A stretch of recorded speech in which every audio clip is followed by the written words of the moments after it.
Looking over any busy artery of Karachi, thick clouds of smoke and fumes are seen covering the horizon. This aerial pollution includes carbon dioxide, sulfur and poisonous components, and the adverse effects of these effluences are obvious to all. धुआं गाड़ियों पे पेट में जाते हैं लाजमी बीमारी फैलती है इसमें आदमी मरते हैं तो इंसानी ज़िंदगी पर असरात तो इसके पड़ते हैं दमा ख़ास तौर पर है और जल्दी बीमारी हैं इससे घुटन महसूस हो रही है यहाँ खड़े हुए मुझे महसूस हो रही है The threat of pollution to humans cannot be overstated. In fact, a report suggests that as many as 22,000 deaths a year are attributed to environmental factors in Karachi alone. A recent study by the World Health Organization ranks Karachi as the 8th most polluted city in the world. But this mega metropolis does not host half as much industry as other cities on the pollution podium, such as Shanghai or Mexico City.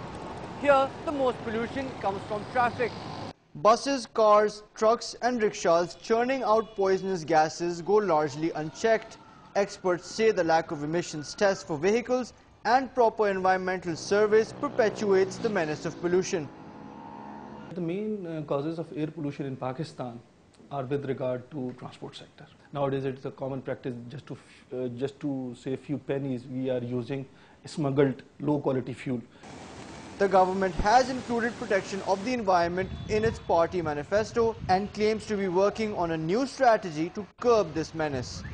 बिल्कुल emissions के हवाले से एक issue है इस पर मौजूदा हुकूमत एक स्ट्रैटेजी प्लान कर रही है और ये पाकिस्तान पीपल्स पार्टी के मैनिफेस्टो का भी हिस्सा है कि हम एक सेफ क्लीन एनवायरनमेंट क्रिएट करें अपनी आने वाली जनरेशन्स के लिए. But if we look around, it seems little has been done. Governments have typically shied away from investing in conservation of the environment, but experts contend the gains outweigh the cost. The benefits of emission reduction are much higher than the cost of implementing the emission reduction measures. The World Health Organization has warned that steps need to be taken immediately to improve the air quality in Karachi. While the government has its work cut out on this front, individuals should also chip in so that everyone can have a breath of fresh air. Mobin Nasir, Dawn News, Karachi.